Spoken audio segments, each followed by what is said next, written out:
प्रणिपात मेरे साथियों, आप लोग का हमारे ये जो मैथमेटिक्स है जिसको हिंदी में गणित की दुनिया कहते हैं, तो ये हमारी गणित की दुनिया में मैं आप लोग को सुस्वागतम आपको कर रहा हूँ।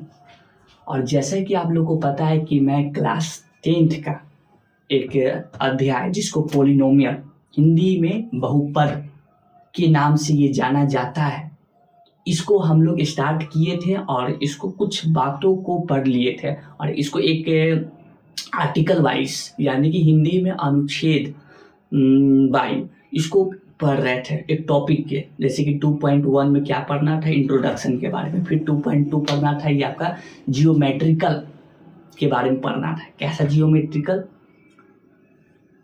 जो आज की टॉपिक होने वाला है, ठीक है।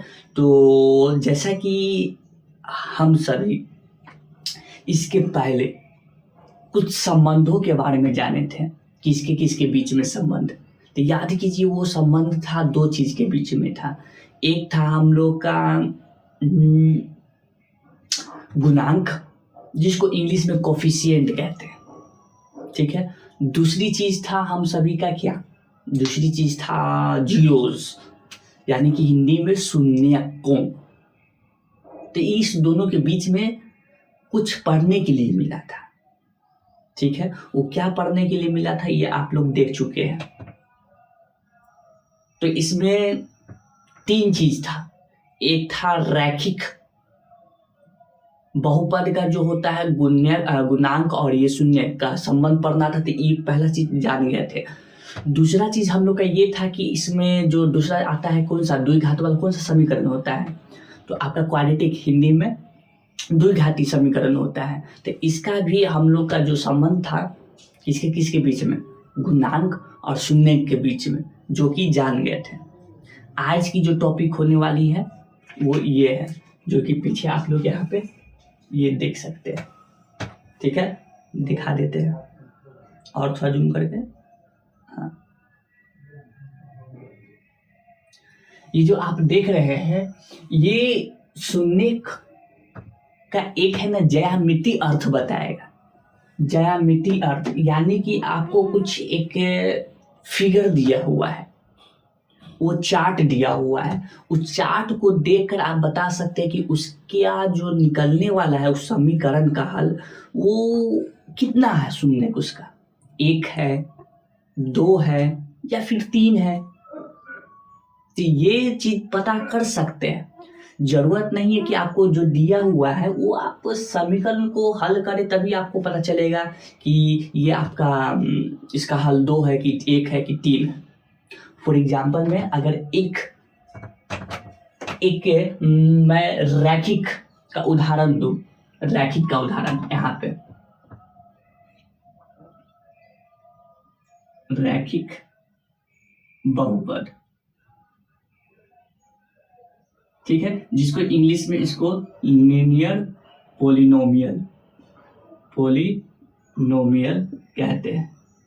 इसका उदाहरण मैं दिया आपको 5x + 3 = 10। तो आप लोग को इसको देखते ही, इस समीकरण को देखते ही आप लोग को पता चल जाएगा कि इसका जो सॉल्यूशन होने वाला है यानी कि इसका हल, इस x का सबसे मैक्सिमम पावर 1 यानी कि सबसे ज्यादा घात वाला एक आए हुए है, तो इसका हल भी एक ही आएगा, इसका सॉल्यूशन। बिल्कुल उसी प्रकार से अब आपको क्वाड्रेटिक का दिया जाए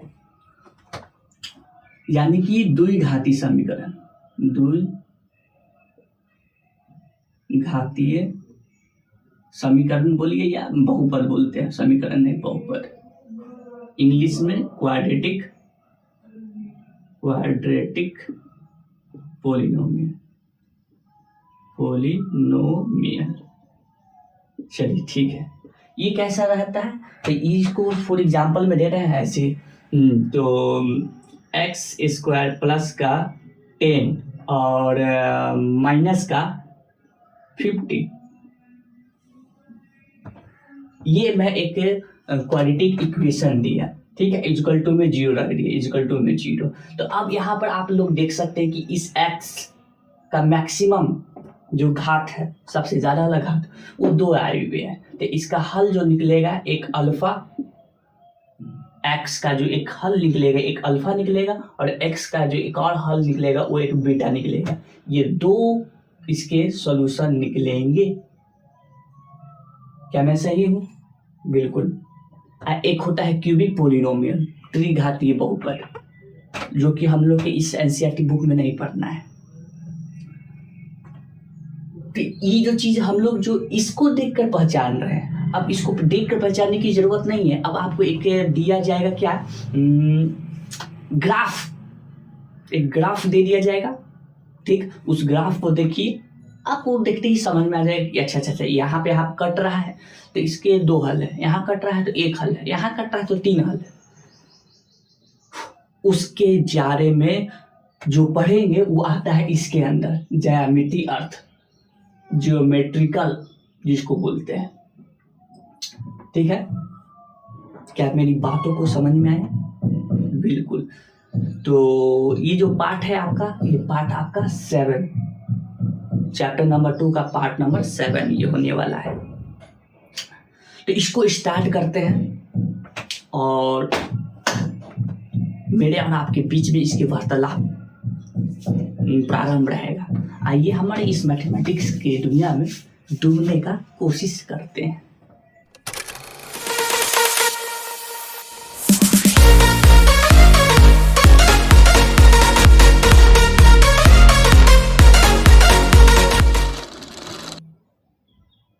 तो जी मेरे प्यारे साथियों, आप लोग आए हैं, इसकी बहुत बहुत खुशी है मुझे। तो अब इसको स्टार्ट भी कर लेते हैं। देखिए ये जो आप देख रहे हैं मेरे पीछे, तो आप लोग मेरे पीछे देख सकते हैं। सबसे पहले ये जो अभी हम लोग पढ़ने जाएंगे, इसको अच्छे से पढ़ना है तो ठीक है, नहीं तो ऊपर जहाँ पर भी पढ़ाने आता है, ठीक है। मैं चाहता हूँ कि ऊपर जहाँ पर नहीं पढ़े। ये जो आप लोग देख रहे हैं, ये बहुपद का जो शून्य का अर्थ निकालने जा रहे हैं, इसको एक तरह का हम लोग आलेखीय निरूपण भी कहते हैं। आलेखीय निरूपण या फिर जियोमेट्रिकल, अभी जो इंग्लिश में पढ़े ना वही है, ग्राफिकल रिप्रेजेंटेशन। तो इसमें आप लोग को 2 ही चीज के बारे में जानना है। एक तो देखिए यहाँ पर बोला गया है साफ साफ अक्षर में, हम रैखिक और द्विघाती बहुपदों के आलेखीय निरूपण देखेंगे। 2 ही जानना है, तीसरा आपको नहीं जानना है। तीसरा किसके बारे में? Cubic polynomial. यदि आप आर.एस. अग्रवाल का जब पढ़ेंगे तो उसमें इसका भी बताया जाता है, एनसीईआरटी में नहीं, ठीक है। तो इसकी बात को समझते हैं, कैसा ये दिखता है आलेखीय आलेखीय निरूपण, ठीक है। ठीक है, 2 चीज के बारे में जानना है। सबसे पहले रैखिक, इसका हम लोग का व्यापक रूप होता है ax प्लस का b इक्वल टू 0, ठीक है। इसका व्यापक रूप होता है ax स्क्वायर प्लस का bx प्लस का c इक्वल टू 0। ओके, बिल्कुल। चलिए ठीक है, तो इसका आलेखीय निरूपण जानना है, यानी कि ग्राफ पे इसको देखना है। तो इसमें एक सबसे पहले एक दिया हुआ है, क्या देखिएगा, एक समीकरण दिया है। किसका? ये रैखिक है, रैखिक है। कैसे पहचाने आप? क्योंकि यहाँ पर दिया हुआ x का 1 घात दिया हुआ है, ठीक है।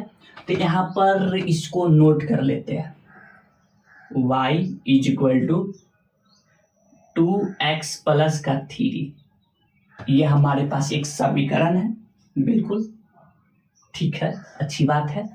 तो इस समीकरण को क्या करेंगे, कुछ इस प्रकार से यहाँ पर बक्सा बना लिए, ठीक है। यहाँ अगर बना लिए हैं तो क्या काम करते हैं, इधर भी बना लेते हैं। कैसे बना लेते हैं? ऐसे करते हैं, ठीक है। और यहाँ पे 2 खंड दे देते हैं, एक पे लिखाएगा x और एक पे लिखाएगा y, ठीक है। अब यहाँ पर ज़्यादा नहीं, 2-3 हो करके दिखा देना है, बहुत है। 1 2 3, 1 2 3। यानी कि यहाँ पर अभी जो करने जा रहे हैं वो ये करने जा रहे हैं कि अगर मेरे पास ये समीकरण है और इसका जो हल निकालते हैं उसको अगर ग्राफ पे दिखाया जाए तो कैसा ग्राफ बन के आता है, इस चीज को अभी हम लोग देखना चाहते हैं। रैखिक का है, सबसे पहला इसको देखते हैं। ठीक, देखिए मेरे पास ये समीकरण है, ठीक है। तो इस समीकरण में सबसे पहले यहाँ पे रख के चलते हैं कितना, देखिए यहाँ पे कितना रखे हुए हैं, यहाँ पे -2 रखे हुए हैं, ठीक है। तो रख देते हैं -2 यहाँ पे। यहाँ पे आप चाहे तो अपने मन से भी रख सकते हैं, अपने मन से भी रख सकते हैं। तो रखते हैं, ठीक है। यहाँ पे बीच में गुना, यहाँ पे -2, फिर प्लस का कितना 3, ठीक है। याद रहे x की जगह पे क्या रखे, x की जगह पे -2 रख रहे हैं, x की जगह पे, ठीक। तो ठीक है, तो यहाँ पे क्या आएगा, 2 दूना 4 माइनस का, अब प्लस का कितना 3, माइनस प्लस क्या होता है, तो माइनस में 1 आएगा, कितना y इक्वल टू कितना है -1, ठीक है। ये पहला हो गया।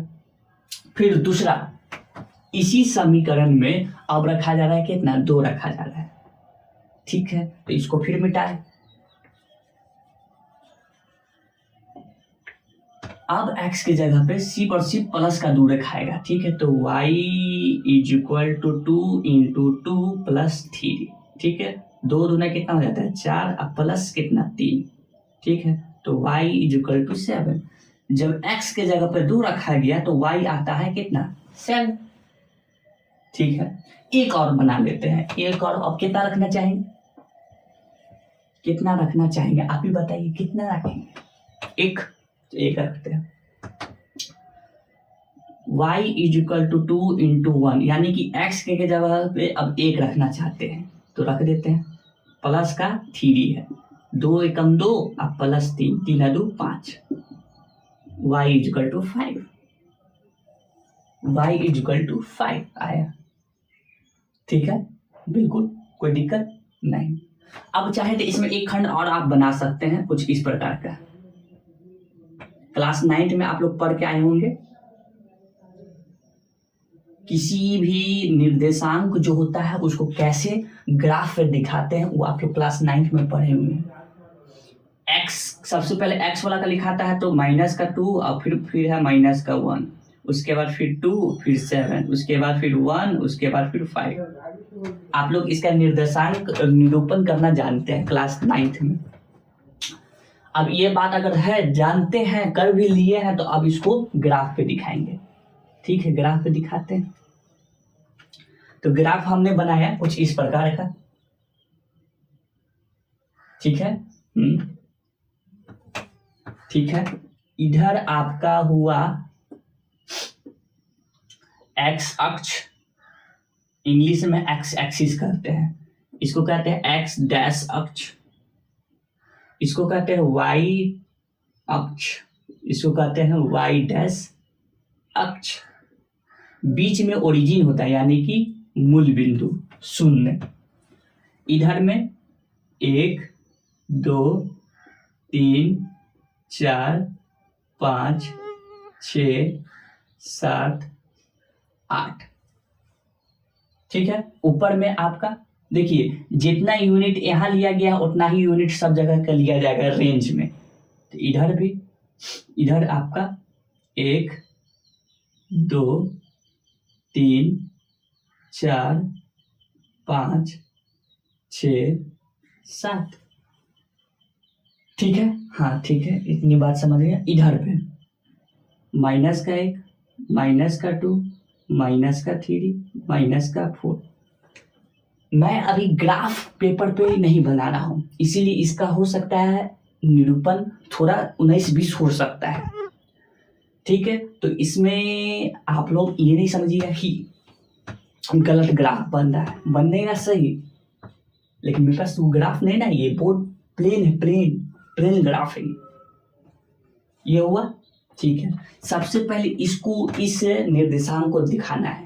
तो ये निर्देशांक -2 और -1 है, -2 x पे, तो यहाँ है ये -2 और -1 है कहाँ, नीचे, ठीक है। तो यहाँ पे आना होगा -1 -2,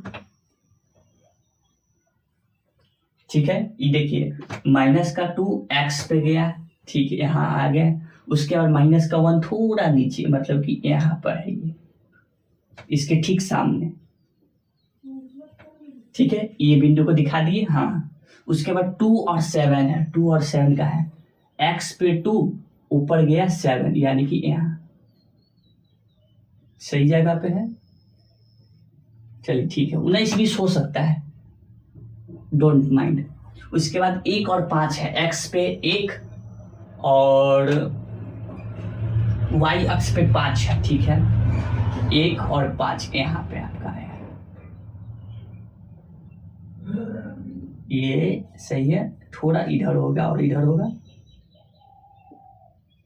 थोड़ा और इधर यहाँ होगा, ठीक है, इतनी बात समझ में आएगी। ठीक है, अब करना क्या है कि आपको स्केल लेना है, और स्केल लेके ये जो मैंने 3 बिंदु जो प्राप्त किया है निर्देशांक, ठीक है, इसको कुछ कुछ नाम दे देंगे बाद में, लेकिन पहले इसको मिला देते हैं। यहाँ से इसको ऐसे कर कर मिला देंगे।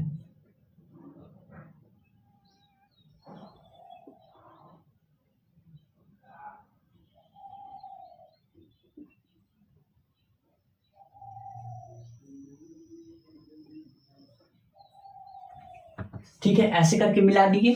तो यहाँ पे भले थोड़ा सा टेढ़ा बन गया है, लेकिन आप जब इसी चीज को जब ग्राफ का निरूपण करेंगे तो ये थोड़े अच्छा से ये बनेगा, ठीक है।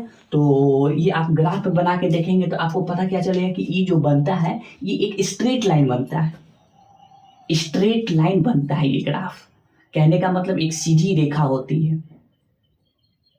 कब? जब हम लोग किसी भी रैखिक समीकरण का जब हल निकालते हैं तो वो एक सीधा ग्राफ देता है।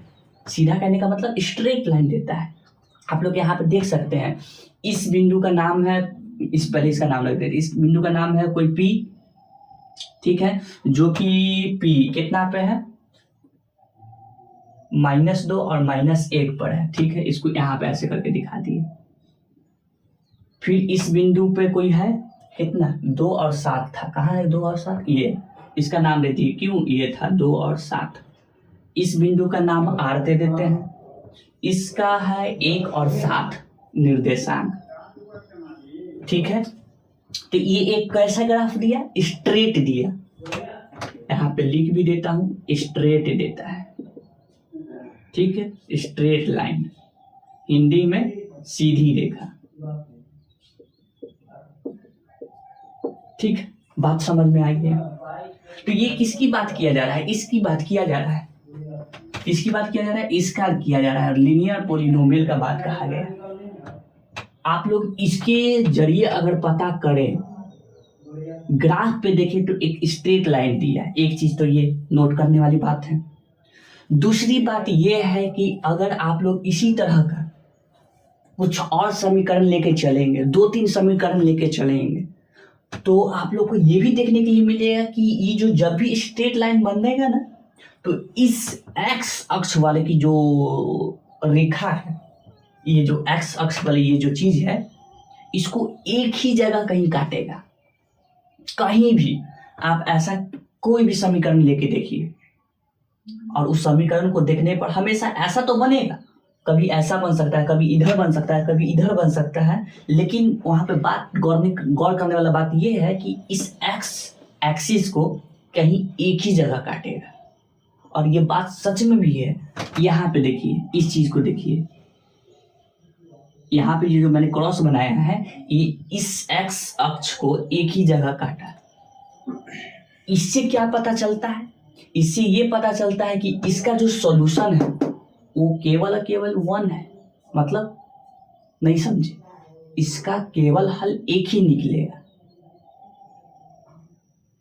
इसका केवल सॉल्यूशन सिर्फ एक होगा, एक से ज्यादा नहीं हो सकता है। सॉल्यूशन करने का मतलब क्या चीज, मतलब x का जो मान निकलता है ना, ये x का जो मान निकलता है वो चीज की बात कर रहा हूं। अंडरस्टैंड।